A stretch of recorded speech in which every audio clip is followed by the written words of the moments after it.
आज का पार्ट है motion in a straight line, average velocity and average speed. आज हम डिस्कस करेंगे average velocity and average speed के बारे में एंड आगे कुछ और टॉपिक्स के बारे में। तो चलिए शुरू करते हैं।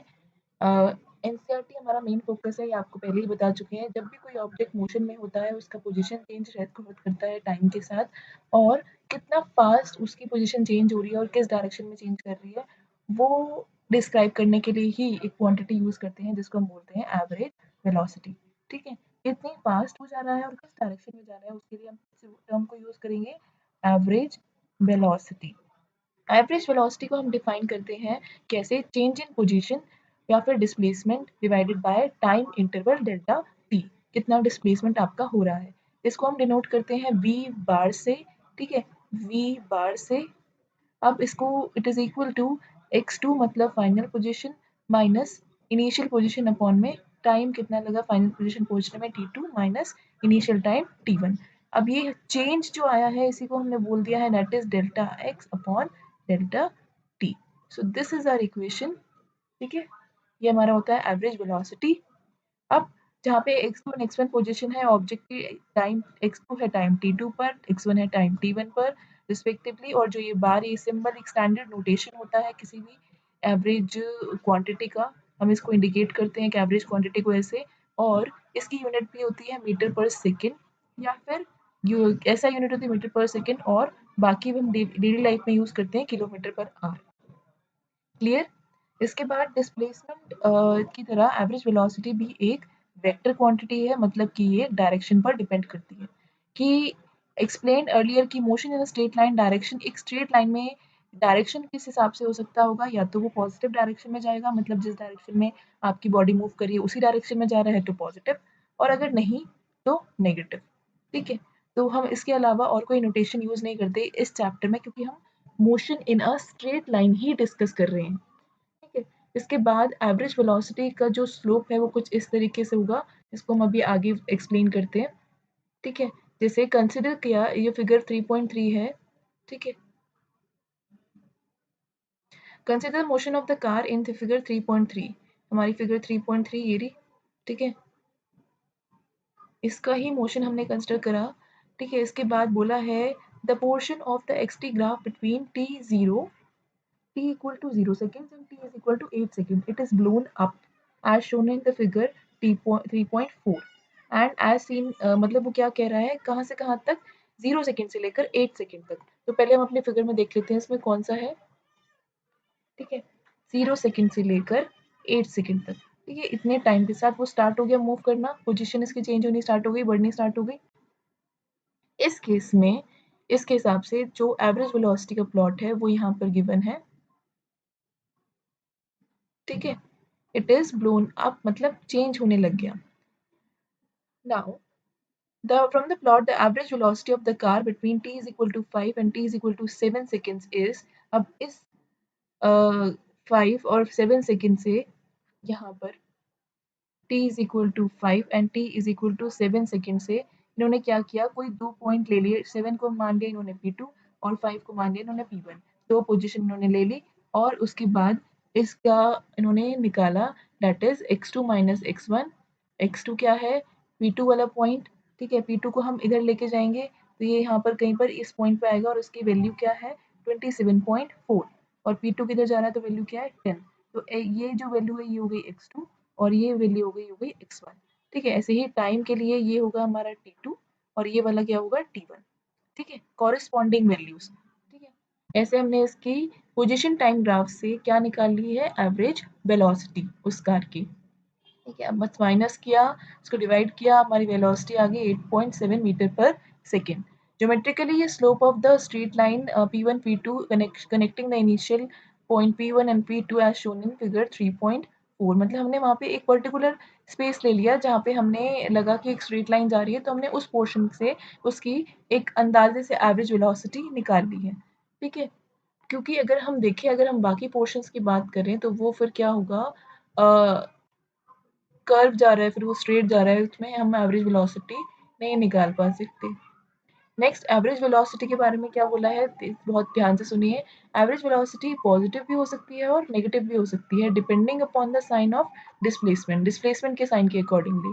और ये जीरो भी हो सकती है अगर हमारा डिस्प्लेसमेंट जीरो है। इसका मतलब जो एवरेज वेलोसिटी है, ये जो एवरेज वेलोसिटी है ये पूरी तरह निर्भर करती है, डिपेंड करती है किसके ऊपर, डिस्प्लेसमेंट के ऊपर। डिस्प्लेसमेंट पॉजिटिव तो average velocity positive, displacement negative तो एवरेज वेलोसिटी भी नेगेटिव, और अगर वो जीरो हो तो एवरेज वेलोसिटी भी जीरो। क्लियर। अब फिगर 3.5 में हमें कुछ ग्राफ्स xt मतलब पोजीशन टाइम ग्राफ शो कर रखे हैं।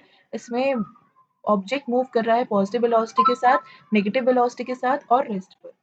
ठीक है, इस केस में अब पॉजिटिव वेलोसिटी के साथ वो कैसे जाएगा, ऐसे, नेगेटिव वेलोसिटी में नीचे की तरफ, और रेस्ट पर है तो मतलब उसकी पोजीशन चेंज ही नहीं हो रही, सेम है, फिक्स्ड है। ठीक है, ये सारे ग्राफ्स शो कर रखे हैं। Average velocity in the above involves only displacement of the object, सिर्फ डिस्प्लेसमेंट पर ही निर्भर करता है, मैंने आपको पहले ही बताया था। और we have seen that the magnitude of the displacement, displacement अलग होता है और पाथ लेंथ अलग होता है। ये हम स्टार्टिंग फर्स्ट वीडियो में डिस्कस कर चुके हैं पार्ट 1 में। ठीक है, describe the rate of motion describe करने के लिए, अगर ओवर द एक्चुअल पाथ, जो उसने एक्चुअल पाथ लिया था, ठीक है, शॉर्टेस्ट पाथ डिस्प्लेसमेंट के लिए तो हमने क्या लिया है, एवरेज वेलोसिटी। और बट हम एक्चुअल पाथ पे बताना चाह रहे हैं कि कितना रेट ऑफ मोशन है, कितनी जल्दी स्पीड पे वो जा पा रहा है, तो हम उसके लिए यूज करते हैं term which is average speed. ठीक है, तो ये दो बातें हो गई बेसिकली, कि अगर हम डिस्प्लेसमेंट की बात कर रहे हैं तो हम बात करेंगे एवरेज वेलोसिटी की, और अगर हम डिस्टेंस की बात कर रहे हैं, ठीक है, डिस्टेंस की बात कर रहे हैं या मैं बोलूँ टोटल पाथ लेंथ की बात कर रहे हैं, तो उस केस में हम बोलेंगे एवरेज स्पीड। ठीक है, ये ध्यान रखना है। तो एवरेज स्पीड क्या है, डिफाइंड होता है total path length divided by total time taken during the interval of the motion, जितना टाइम लगा पूरे मोशन में उतना। ठीक है, तो एवरेज स्पीड हमने बता दी total path length divided by total time. Clear. तो एवरेज स्पीड में भी यूनिट सेम ही होती है, क्योंकि हम वही चीज़ें डिवाइड कर रहे हैं डिस्टेंस और टाइम अपॉन में, तो मीटर पर सेकेंड ही रहेगा। ये हमें डायरेक्शन के बारे में नहीं बताता, क्योंकि जो पाथ लेंथ है वो भी डायरेक्शन पर डिपेंड नहीं करता। अगर कोई object, if the object of motion is in a straight line and is in the same direction, the magnitude of the displacement is equal to the path length. अगर एक केस में दोनों का डायरेक्शन सेम, वैल्यू सेम हो जाती है, जब वो दोनों सेम डायरेक्शन में जा रहे हो, फाइनल भी उसका सेम डायरेक्शन में हो और इनिशियली उसने सेम डायरेक्शन, उसी डायरेक्शन में स्टार्ट किया था। ठीक है, जैसे कोई पोजीशन है, इसको अगर हम बेसिक टर्म में बोले कि ये एक पॉइंट है, ये एक पॉइंट है, एक ए पॉइंट है, एक बी पॉइंट है। स्ट्रेट लाइन सिर्फ एक यही रास्ता है जिससे ए से बी तक पहुंच सकते हैं। तो इस केस में हमारा डिस्प्लेसमेंट और डिस्टेंस दोनों सेम रहेंगे, क्योंकि एक इनिशियल पोजीशन और फाइनल पोजीशन दोनों फिक्स्ड है और एक ही है, और कोई शॉर्टेस्ट पाथ नहीं है इसका। ठीक है, इसलिए सेम डायरेक्शन रहेगी। In the case the magnitude of the average velocity is equal to, इस केस में एवरेज वेलोसिटी और एवरेज स्पीड भी सेम ही रहेगी। ठीक है, और ज़रूरी नहीं है ये ऑलवेज, बहुत सारे अलग अलग एग्जाम्पल्स भी हो सकते हैं इस सब में जिसमें अलग हो। जैसे कि अब देखते हैं एग्जाम्पल 3.1, आप अपने नोटबुक में करिए ये अपने क्वेश्चन, तो ज़्यादा समझ में आएगा। ठीक है, देखते हैं क्वेश्चन क्या है। A car is moving along a straight line से OP in figure 3.1, it moves from O to P in 18 seconds. O से P तक कितने टाइम में जाती है, 18 सेकंड में, एंड P से Q तक कितने टाइम में जाती है, 6 सेकंड में वापस। तो average velocity of the speed of the car from O to P and from O to P and back to Q। ठीक है, तो कितना होगा ये बताना है हमें। ठीक है, एवरेज वेलोसिटी, ये फिगर कौन सा रेफर कर रहे हैं, 3.1। ठीक है, O से P, पहले एक बार इसको देख लीजिए क्या कहाँ है, O to P। ठीक है, और फिर P से कहाँ जा रहा है, Q। ये एक छोटा सा रफ आप अपने साइड में ड्रॉ करेंगे, क्योंकि हर सॉल्यूशन तो गिवन नहीं होगा, ये तो एग्जांपल है, तो क्वेश्चन को पढ़ के कैसे इंटरप्रेट करना है वो भी आपको पता होना चाहिए। O से P और P से फिर Q। O से P में कितना टाइम लग रहा है, 18 सेकेंड, और P से Q में कितना टाइम लग रहा है, 6 सेकेंड। ठीक है, तो पहले वाले केस में तो सिर्फ O to P बात करनी है, एवरेज स्पीड, वेलोसिटी भी और एवरेज स्पीड भी, और दूसरे केस में टोटल, पहले केस में यहाँ तक और दूसरे केस में पूरा टोटल निकालना है। पहले फिगर 3.1 देख लेते हैं हम। Figure 3.1 is this one, O to P। हाँ, तो अगर एवरेज स्पीड या एवरेज वेलोसिटी की बात करें तो एवरेज स्पीड क्या था, total path length divided by total time taken. ठीक है, टोटल पाथ लेंथ क्या है, ओ टू पी, ओ से लेकर पी तक गया तो 0 से लेकर 360 तक गया तो 360 कवर किया, अपॉन में ओ टू पी कितना टाइम ले रहा है, 18 सेकेंड। तो ये हमने कट कर दिया, ये आ रहा है हमारा 20 मीटर पर सेकेंड एवरेज स्पीड।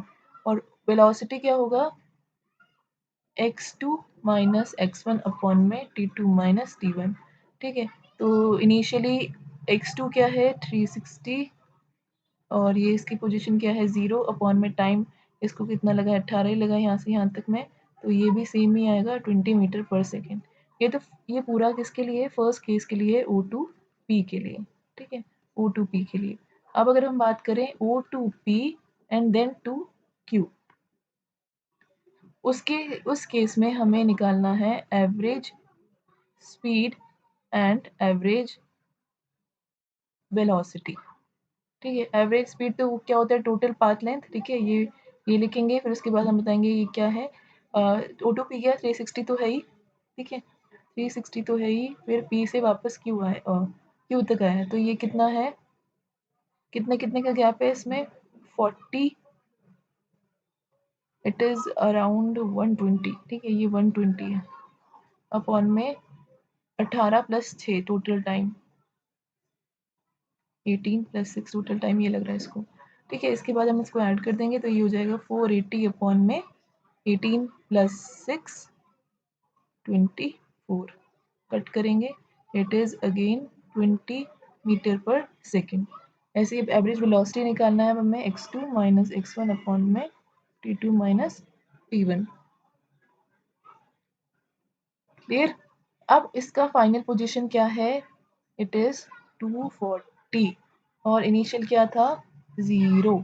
ठीक है, तो यहाँ पे एक चीज़ आपको ध्यान रखनी है, एवरेज वेलोसिटी अब सेकेंड पार्ट के लिए हमारा कॉन्सेप्ट थोड़ा सा अलग हो जाएगा। क्यों, क्योंकि यहाँ पे शॉर्टेस्ट पाथ का सीन आ रहा है। देखिए यहाँ पे हमने ये फर्स्ट पार्ट के लिए किया था, ये 20 है, ये 20 हम कर चुके हैं। ठीक है, और इसके बाद इसमें क्या है, आप यहाँ पे लेंगे आपका डिस्प्लेसमेंट और टाइम तो वही रहेगा, टाइम में कोई डिफरेंस नहीं आता। ठीक है, और एवरेज स्पीड हम डिस्कस कर चुके हैं, इट इज़ 20 मीटर पर सेकेंड। सो इस केस में आपको ये क्या चेंज आया, पहले वाले केस में तो शॉर्टेस्ट पाथ बन ही नहीं सकता था। क्यों, क्योंकि वो ओ से पी तक फिक्स था। अब ओ से पी तक जाएगा तो उसे कोई शॉर्टेस्ट सीधा लाइन है तो कोई शॉर्टेस्ट तो होगा नहीं, इसीलिए हमारा एवरेज स्पीड और एवरेज वेलोसिटी सेम आया। बट सेकेंड केस में वो वापस घूम के कहाँ पर आ गया, पी से लेकर क्यू तक। तो ये जो चीज़ है ये रिक्वायर्ड नहीं है, जब डिस्प्लेसमेंट की बात आएगी वो सीधा ओ की बात करेगा और क्यू की बात करेगा। तो इट इज़ 240 माइनस 0 अपॉन में टाइम तो पूरा लेना पड़ता है क्योंकि टाइम का कुछ कम हिसाब नहीं होता, तो इसलिए टाइम कितना है, दैट इज़ 24। ठीक है, टोटल तो 24 ही था, 18 प्लस 6 तो 240 अपॉन में 24, तो इट इज़ 10 मीटर पर सेकेंड। ये आपकी लग गई एवरेज वेलोसिटी। ठीक है, तो आपको अब कॉन्सेप्ट समझ में आ गया होगा एवरेज स्पीड और एवरेज वेलोसिटी का, आई होप। अगर कोई डाउट है तो please ask in the comment section. आगे चलते हैं, एग्जाम्पल हो गया, यहाँ पे इसकी एक्सप्लेनेशन दी हुई है कि वो इसके इक्वल नहीं है क्योंकि यहाँ पे वो डायरेक्शन इन्वॉल्व कर रहा है और path length is greater than the magnitude of the displacement just shows the speed is in general greater than the magnitude of the velocity। ज़्यादातर स्पीड का मैग्नीट्यूड बड़ा होता है वेलोसिटी से। ठीक है, और इस if the car in example 3.1 moves from O to P and back to O, then the same interval of the average speed is, अगर O से P जाता और P से O जाता तो उस केस के लिए एवरेज स्पीड हमारा 20 मीटर पर सेकेंड ही रहता, बट एवरेज वेलोसिटी क्या हो जाता, 0। क्यों, क्योंकि उस केस में इनिशियल पॉइंट किसके इक्वल है, फाइनल पॉइंट के। ऐसे केसेस में हमारा डिस्प्लेसमेंट भी 0 होता है, तो जो एवरेज वेलोसिटी है वो भी 0 होता है क्योंकि कोई शॉर्टेस्ट पाथ है ही नहीं, क्योंकि इनिशियल और फाइनल क्या है, सेम है। क्लियर।